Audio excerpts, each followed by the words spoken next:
Welcome. Thank you. Morning. Can you all hear me? Great. The mic is on.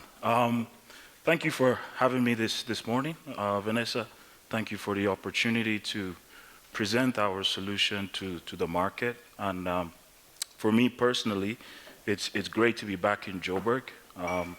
Last time I was here, South Africa actually won the World Cup. I remember coming out of the airport, and that's when they were bringing the trophy, so came out at the same time. But I'm a little bit upset because I grew up in a country some of you might be familiar with, a green country called Ireland. So we've been knocked out, but we did beat you guys at least, and wish you all the best, and you know, bring it home for Africa.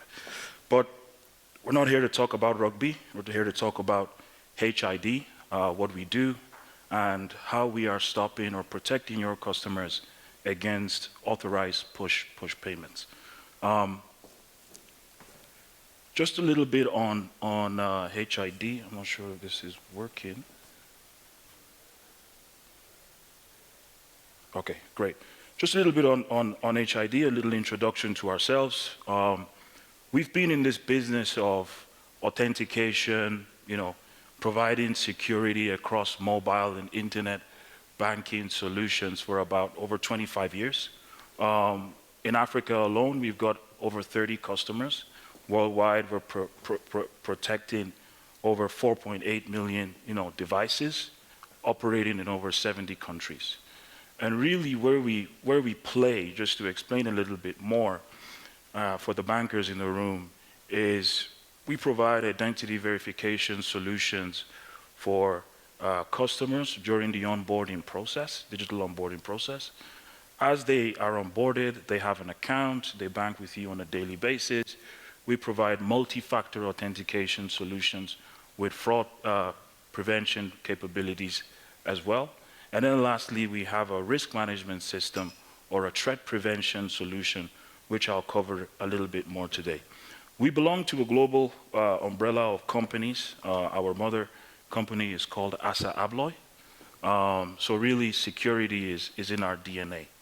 We have global presence, number of customers across different business and banking verticals. And as I said, we have over 30 customers in Africa.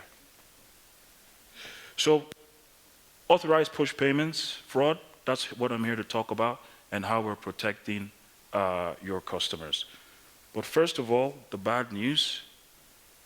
Anytime you've got individuals who use their imagination to provide or invent something digital to better human life or make our lives easier, you've also got another set of individuals who are like, how can I profit off this? Or how can I engage in cybercrime, perform frauds, basically get the money from your pockets or your client's pockets into their pockets.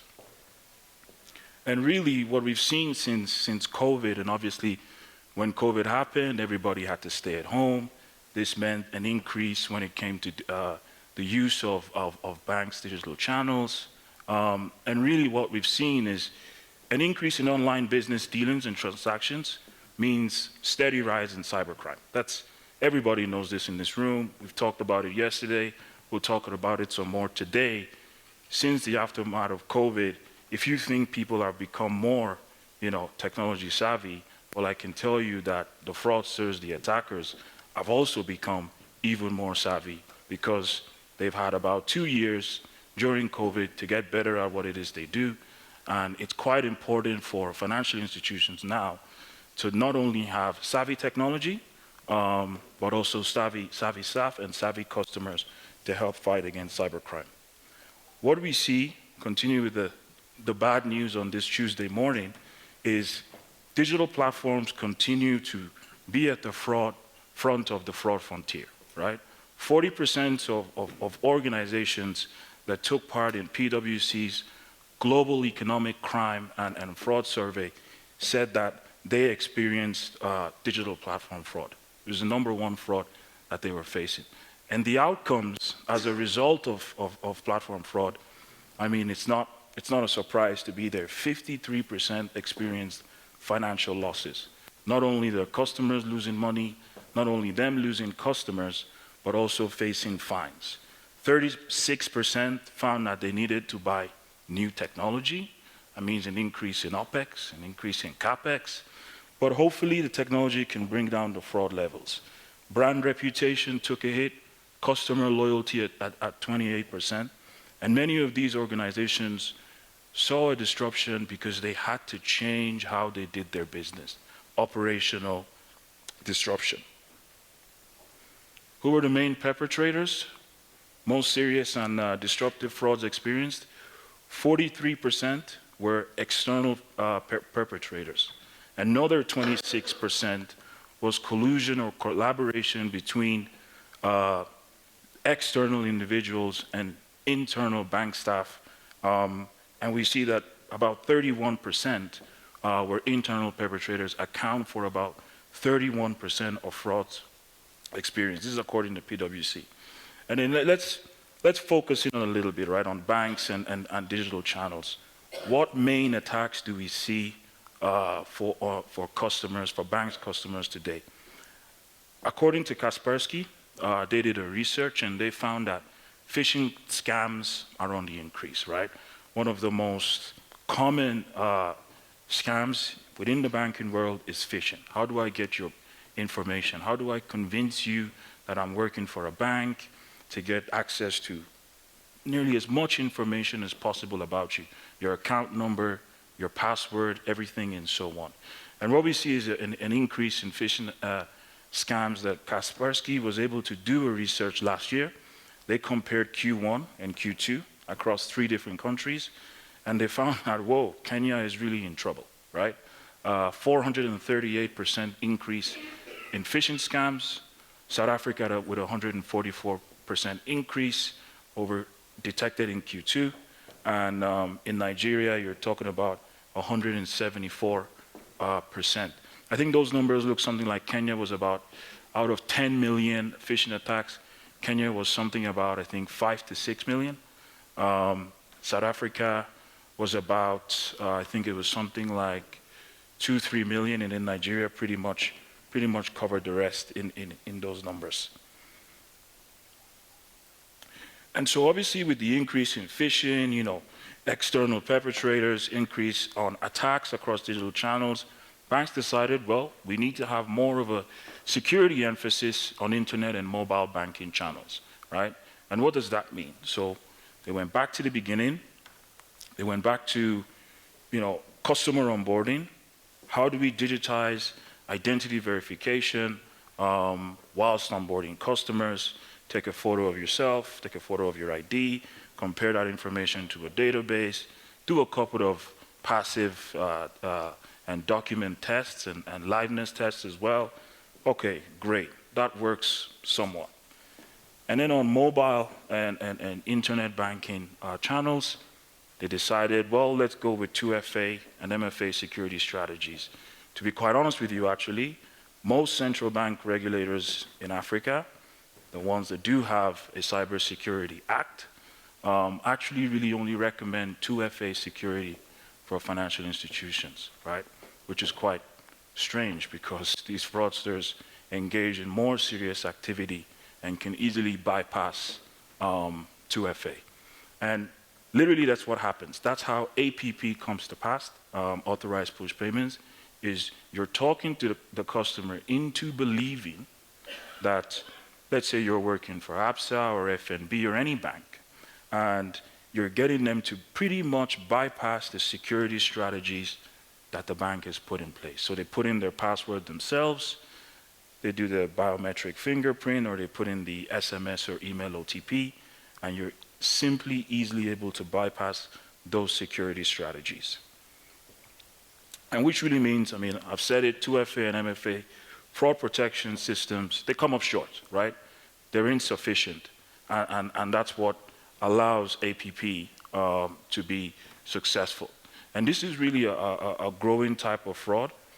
And for some people who don't know what it is, basically it's where a customer is being conned into making a payment or a transaction out of their account thinking that they have found a get-rich-quick type of investment scam, right? So someone calls you up, yeah, you've won this. If you invest some kind of money, transfer some kind of money to this account, you know, you're going to get even more money. And it's usually a get-rich-quick. And these things are actually very, very convincing. I've received phone calls myself.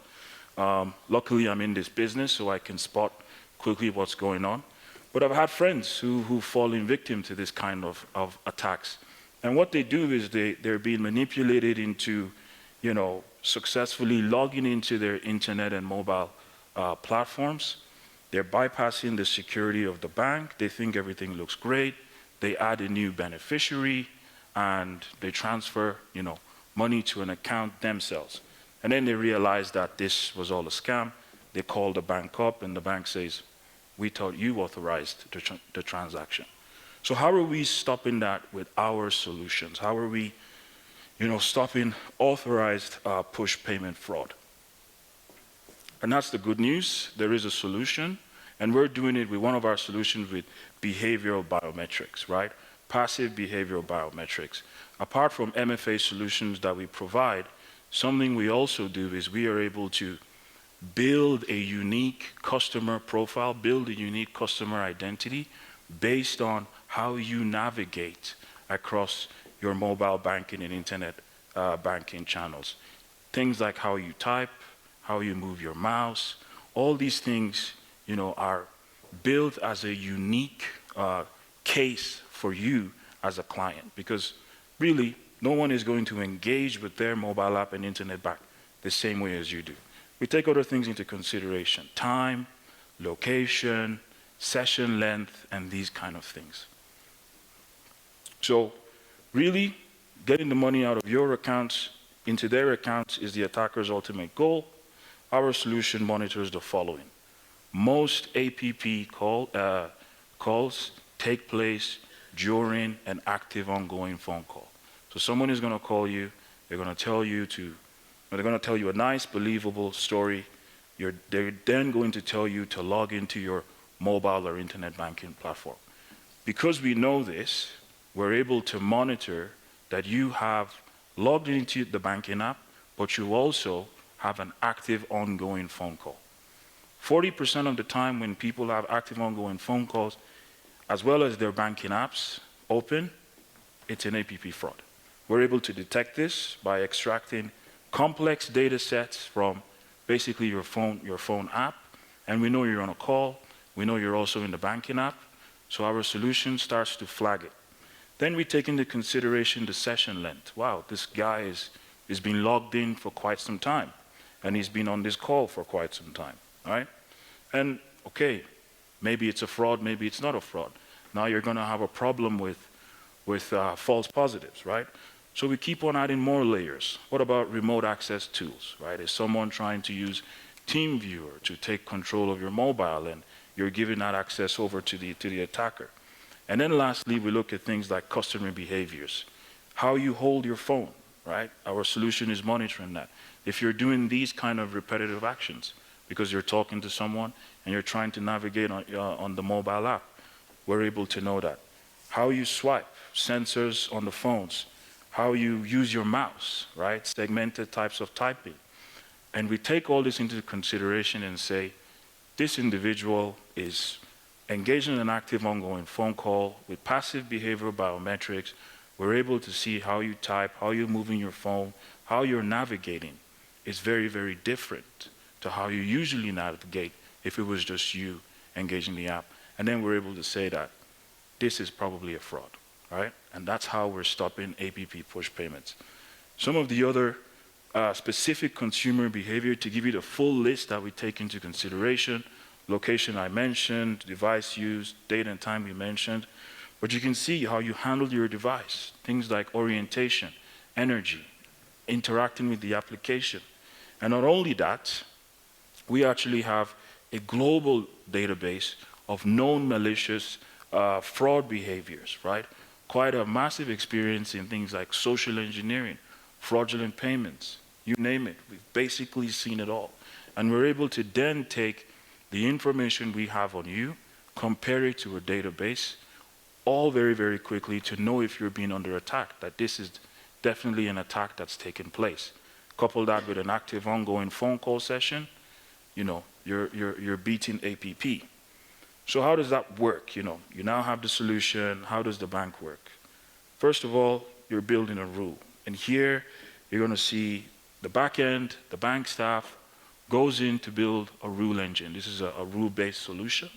So want to create a rule to, let's say, stop attacks or maybe any sort of segmented typing or mouse movements, any sort of behavioral biometric anomaly. You're then able here to choose from a list of known attacks that we see.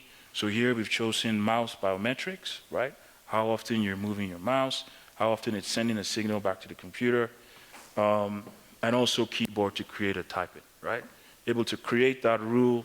In this case, you would create one for APP, authorized push payments. So you would have things like, device handling, active phone call session. You create the case, and the solution is then easily able to spot those attacks as they're taking place. Now, the way the solution works is through a risk scoring procedure. So when the customer is logging into their mobile or internet banking device, when they're going about their business and using, making transactions, navigating, and so on, our solution does quite a number of checks. And what it does, each time it does those checks, it gives it a risk score, right? You can set the numbers to be whatever you want it to be, but here what you have is, if an individual logs in, our system does a device check, it does an MFA check, does a sessions check, looks for APP.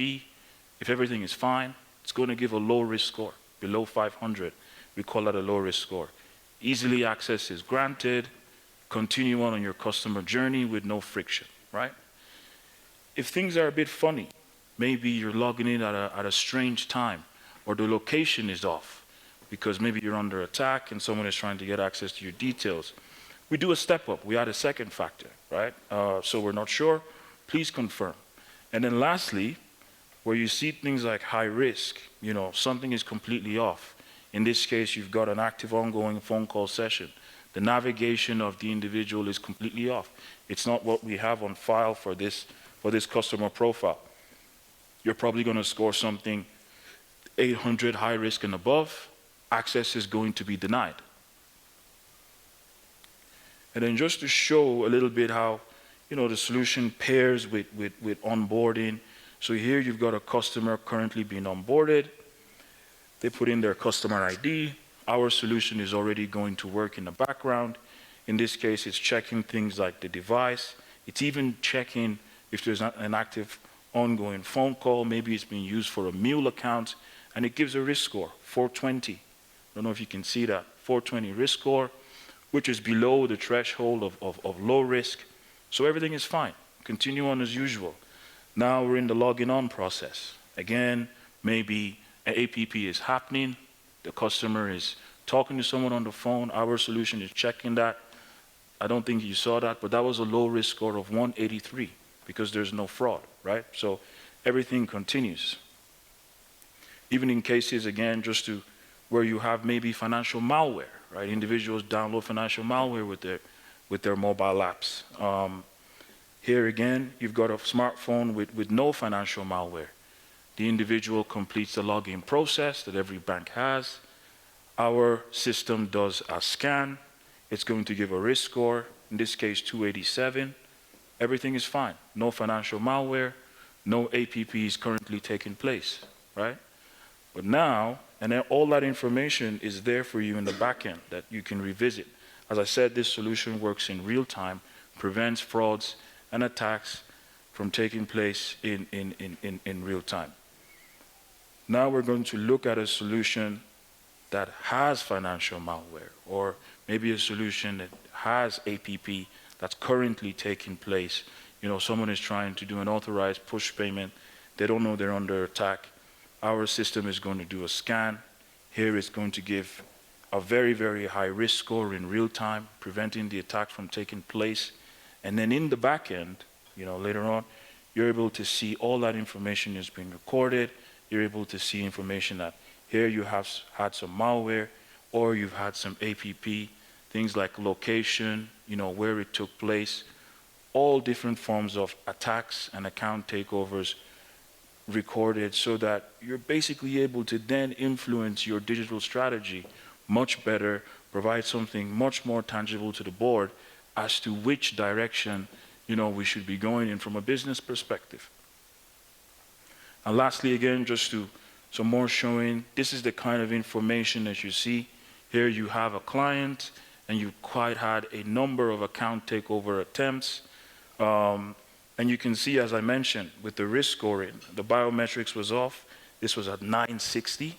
The session was definitely off, so something is wrong.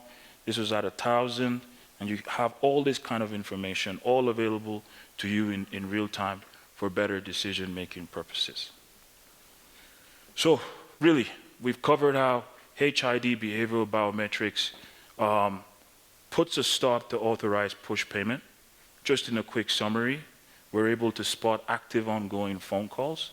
We're able to, using passive biometrics, we're able to know how you're interacting with your device, how you navigate across your mobile and internet banking channels, all the way up to transactions. And we're able to flag that something is wrong in real time and put a stop to that attack and allow for some time for the bank to do further clarifications, to see if it's you say who it's really you doing that transaction, or perhaps whether you are under attack. So really, that's it from me on this topic. We are HID. We are here to help you on your journey. We work with quite a number of clients in this area. My colleague, you would have seen him, covers the SADC region, Bongani Koza. So a local gentleman for you, who you can all meet at our stand there. If you have any questions or would like to engage with us, we've been here for the past few days. We've got a stand in the back. I do have to run to another meeting now, but we'll be able to answer any questions you have or arrange any demos so you can see the solution. Thank you for having me here today.